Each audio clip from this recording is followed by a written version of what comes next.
Welcome back, and thank you so much for staying with us. Now we're talking poetry as an art form, and you just watched a beautiful video by our guest. But then let's talk about poetry. It's one of the oldest and most powerful forms of human expressions. It is where words transform into emotions, rhythm becomes meaning, and language turns into art. From spoken words to written verse, poetry captures emotions, stories, culture, pain, love, and resistance, and also hope in ways ordinary speech cannot. It uses imagery, rhythm, metaphor, and sound to paint pictures in the mind and stir the soul. As an art form, poetry is not just read, it is felt, heard, and lived. And so today we're being joined by Hassy Shehi-Magaji, who you just watched her video. That was a lovely one. I mean, actually, absolutely. It's the gesture for me. Can we find... Can we, Nigerians, Oh my God. Welcome to Daybreak Extra. I love Thank you so much. I love what we just watched. Honestly, oh, really? it's very I'm sure mind-blowing. More it will come, inshallah. More will come, definitely. Yes. I mean, I love how you captured, culture, yes. looking at the diversity, the different languages that we have in your yes. poems and what have you. So take us through how you found yourself in this particular industry. Well, I discovered my passion for poetry at a very young age. I grew up, I love expressing myself, my opinions, and then growing up, I found myself in an environment where pain, resilience, conflict, and hope exist. So I felt compelled to express those realities through words, and that's how I started crafting my words into poetry. And I now realize that in the process, there's power in voice. So I moved from writing to performing. Okay. So that's how I... So that's your inspiration, yes, so to say. Yes. So Hassy, how do you craft narratives in your poems, and what's your favorite story to tell? I craft narratives based on real life stories. I listen closely and deeply feel people's stories, and that's how I get the narratives from. I am not a fictional writer, so I write based on real life stories, situation, experiences, and that's how. Real life. Yes. Okay. So in what ways has poetry been used to express words that people cannot actually speak out loud? How do you use poems to capture the emotions for people to understand that, okay, she's emotional in this part, she's being powerful in this part? Yes. So how do you get to... That's the beauty of poetry, actually, from the rhythm, metaphors, everything. That's how you get to capture people's attention. And just like what I've been doing, even working within the military environment, what I do is, sometimes people don't like listening to too much lectures. They need to listen to something that will captivate their heart. Something refreshing. Something refreshing. And whenever a poet comes on stage, like me, I take emotion. For me, emotion is the heartbeat of every storytelling. So the emotions you put, the demonstration, the hand gestures, even when someone's attention is not there, the moment you start performing, you capture the person's attention. I mean, you can all see the video there. I literally had goosebumps. Oh, really? How does she do it? It is. Yeah, it comes natural. Your piece embodies everything. For me, it's a full package. When I write the piece, the demonstration, hand gestures, everything flows naturally, actually. Comes from my mind, from my heart. Okay. I write from my heart. All right. When you identify a story you want to tell through a poetry, what are the first elements you focus on? Characters, a specific emotion, or a striking image? What are they? I mean, we saw it, but I just want to especially that mother-daughter kind of scene. Yes, I understand. And just like I said earlier, for me, emotion is the heartbeat of every story. So if you don't feel it, as the writer, as the performer, how would your audience feel?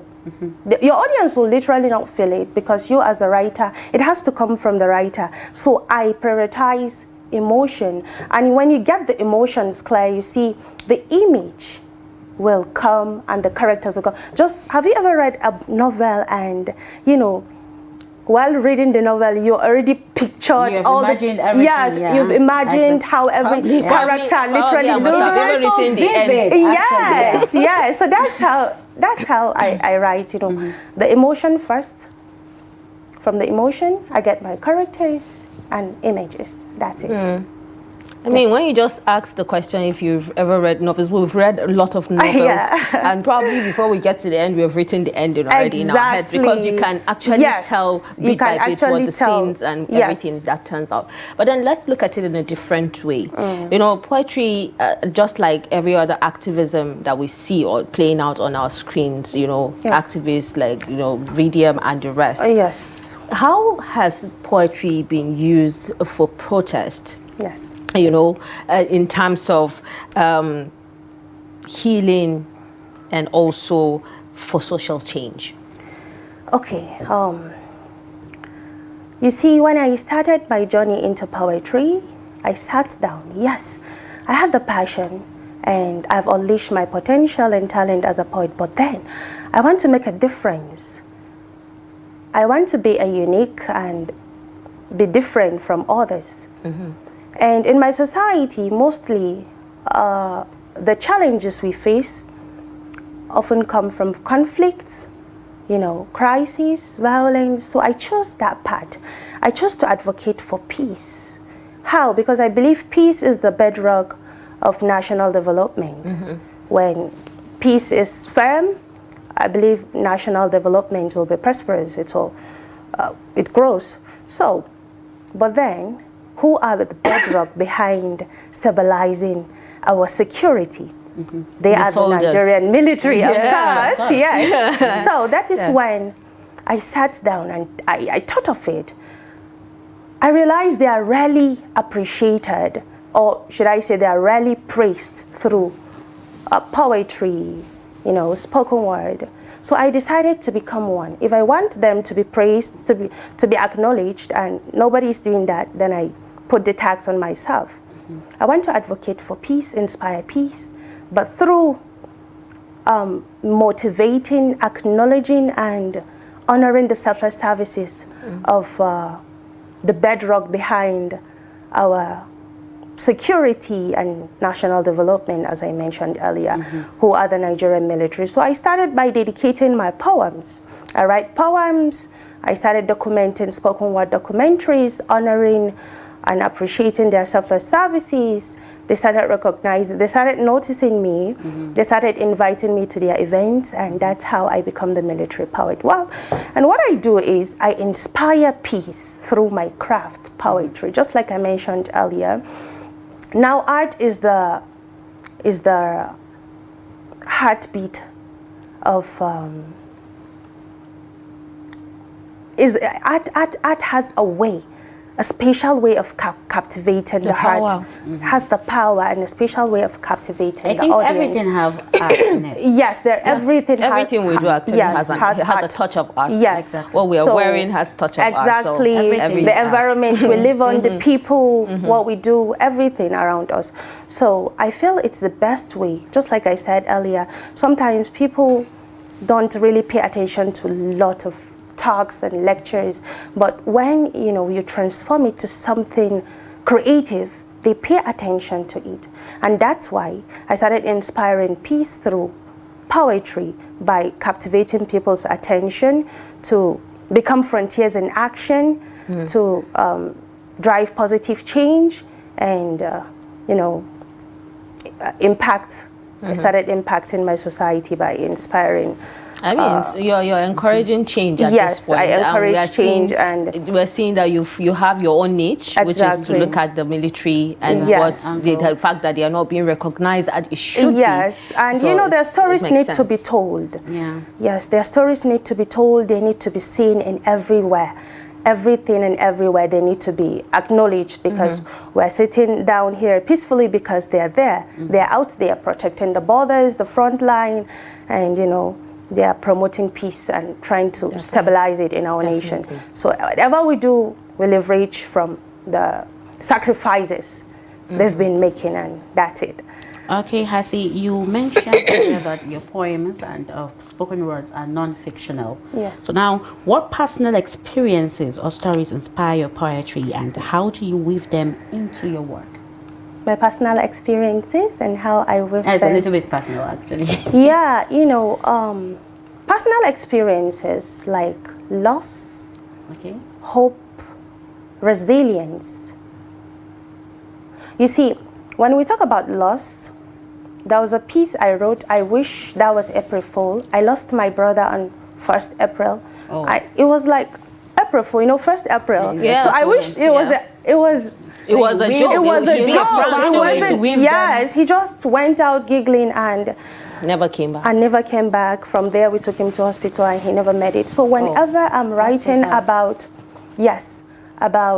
loss, yes, my personal experience is there, but I don't give my exact story because I Definitely.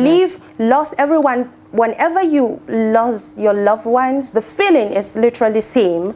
So that's how I write. I write out of pain, and I know people who have lost their loved ones will relate to the pain, and that's how I write about other things, such as resilience. So you just find a way to weave Yes. some of the personal Yes. experiences into your work. Yes. Yeah. So, but do you think poetries are being taught in schools, and are they even being appreciated in the communities that we live in today? The truth is, our mentors and role models have paved the way now. Let me see, years back, 10 years, 15 years back, poetry is not something we prioritize. Just like myself, while growing up, I knew I have the passion, but then You didn't know I how grew Do you know up. how to start? Yes, I didn't know it was poetry. I felt I was just talkative and love writing about things, And before you know it, that's how I understand that, okay, this is poetry. And our parents actually don't believe that there's future in art. Because myself, They all think literature, is just reading books. yes, And that's reading it. books, becoming a dancer, theater, and everything. So that's their thought actually.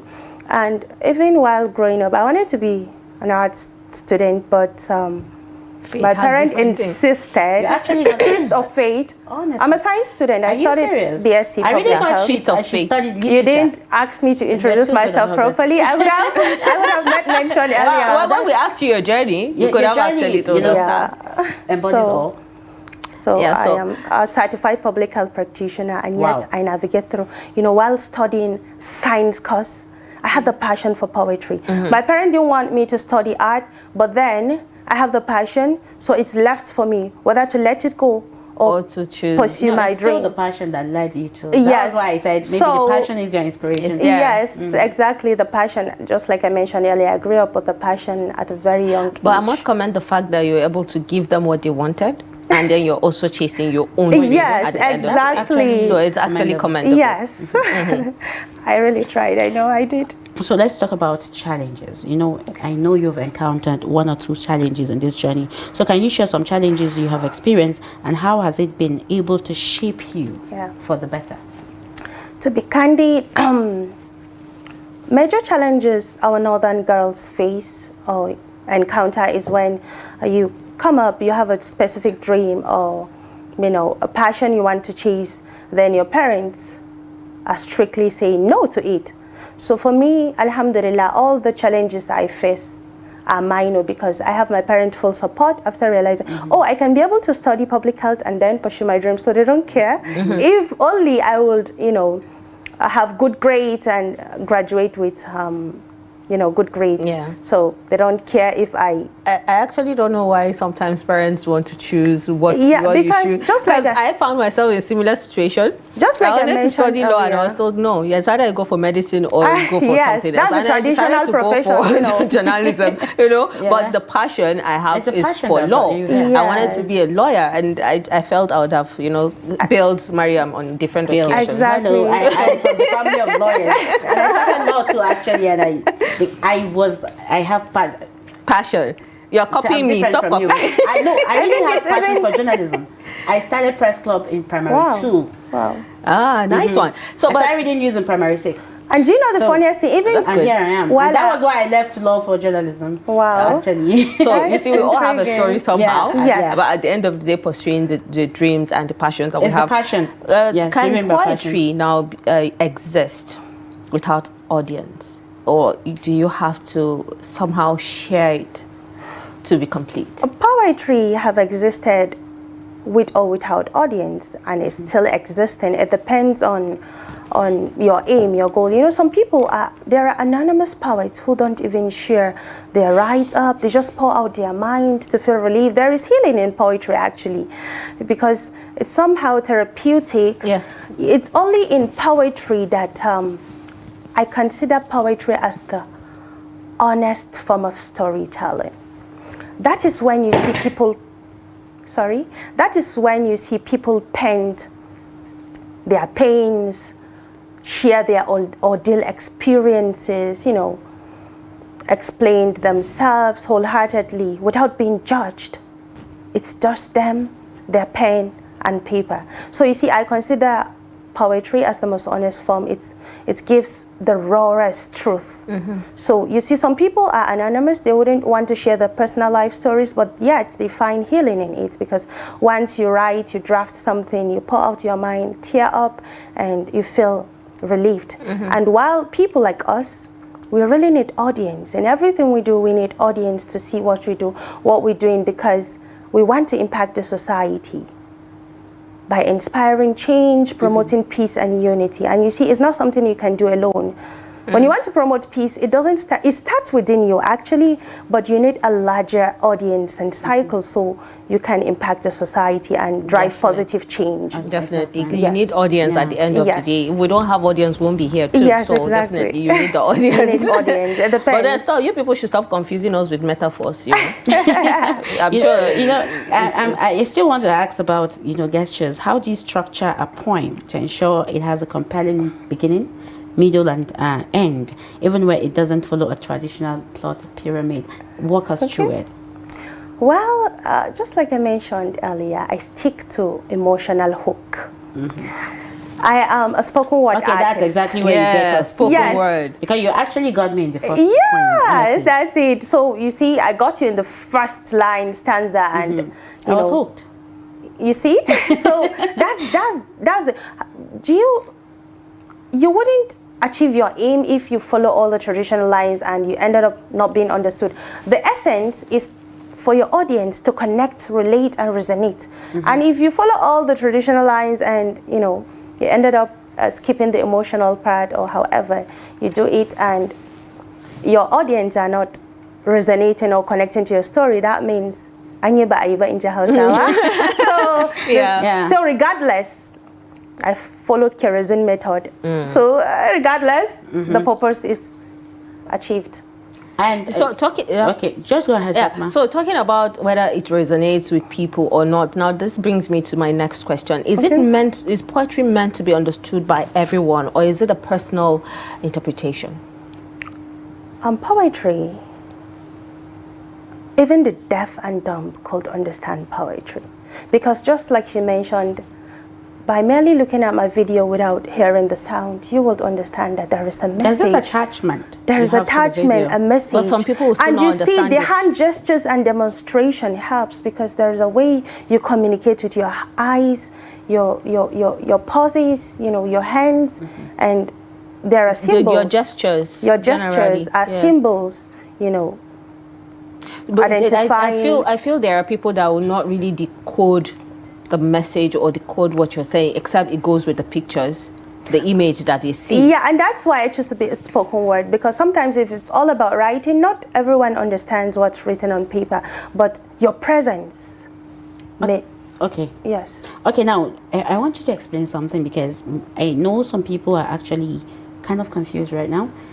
What is there a difference between a poem and a spoken word, or is it a poem that becomes spoken words in video? Actually, one leads to the other. Okay. So Can you explain it? Poem can actually be poem when it's written with all the structures and everything. It's actually a poem when all the metaphors, rhythm, rhymes, everything is there. it's a poem. But a spoken word needs to be, your presence needs to be felt. You must be seen, be heard. Your voice, the human voice, is what makes it. For me, I don't know for others, but for me, I feel the human voice, the voice is what differentiated. So as a spoken word artist, you speak it.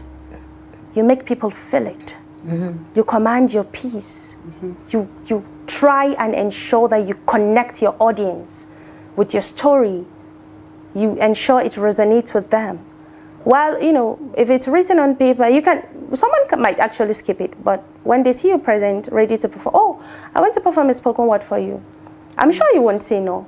But when someone offers you a book, an anthology of poems, you might drop it for a year, but when I'm present, you would dare not to say no. Actual spoken word is more captivating. I love the fact that she said you dared not to say no. Exactly. But that also actually is, you just said a lot of things that I'm sure a lot of Nigerians will want to, you know, pick from being a spoken word. But who do you look up to? And, you know, looking at people like Alhan Islam and, you know, other poetries or spoken word artists that we've seen, Alhan is the one that stands out, you know. So do you think of collaborating with her someday? But at the same time, who do you look up to in this business?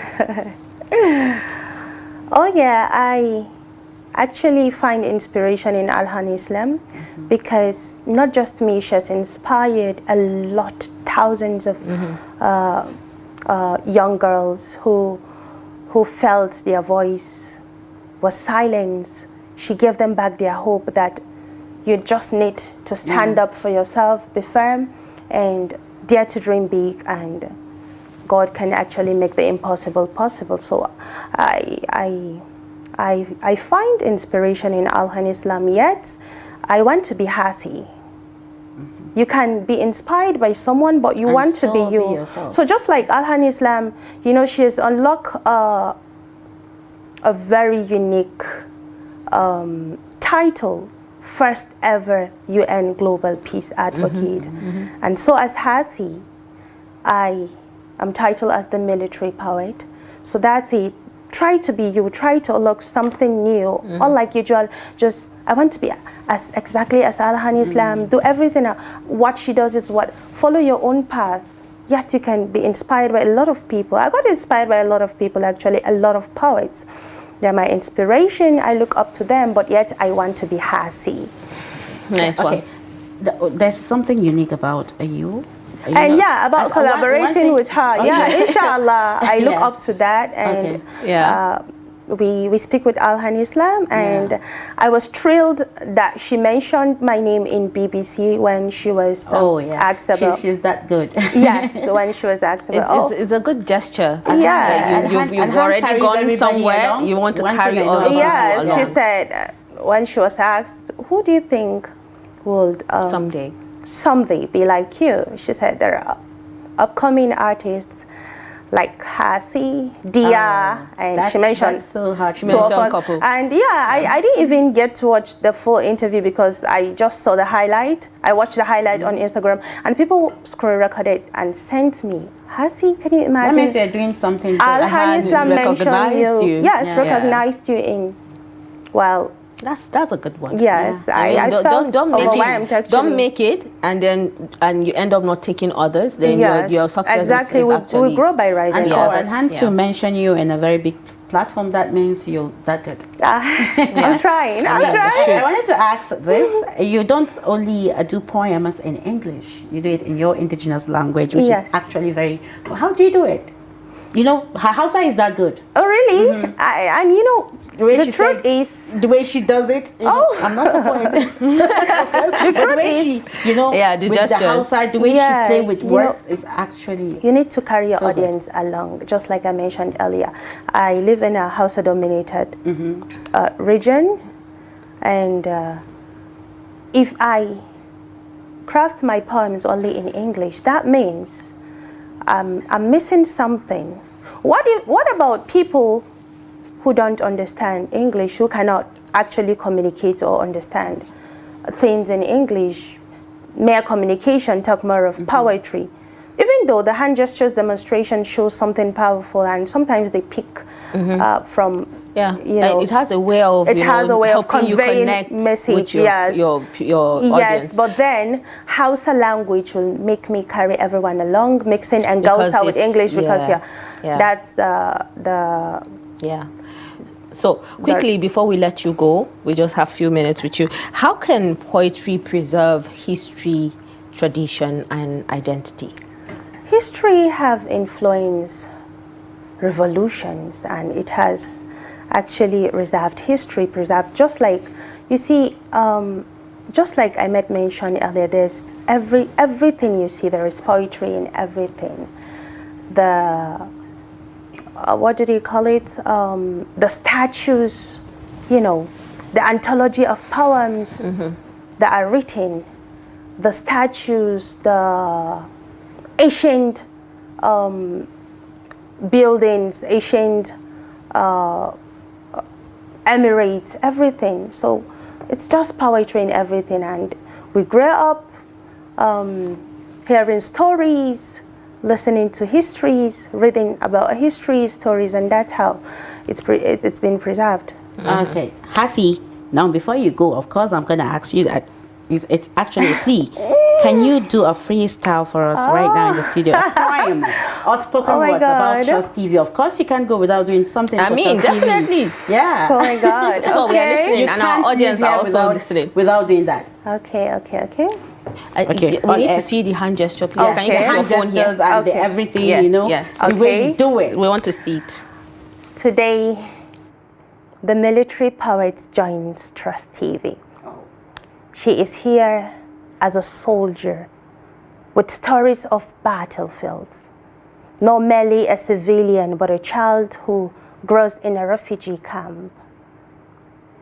Her voice connects the two, amplified to inspire change, promote peace and unity. Kudos to Trust TV kudos to Trust TV, where voices are heard, moments are captured, where they encourage the stars to rise above the sky, to shine, to thrive, and to find courage in themselves. Trust TV, you've unshackled my story, my impact in your show. Now I will work with gratitude that flows. Trust TV, let me add, documenting the Nigerian story. Yeah. I mean, that's actually very beautiful. Yeah, really? That's nice. You love it? Very, yeah. You know. So that's very beautiful. I mean, Fatima, you didn't clap for me. No, I'm not. I wasn't clapping. Documenting the Nigerian story. It's actually a good line. Documenting to Nigeria. Me too. Yeah. She does inspire me to add my own. did, and she did. I am wonderful. Proud, I am proud of you. Thank you our so much. audience will always say they are proud to see African and especially Arewa women. Yes.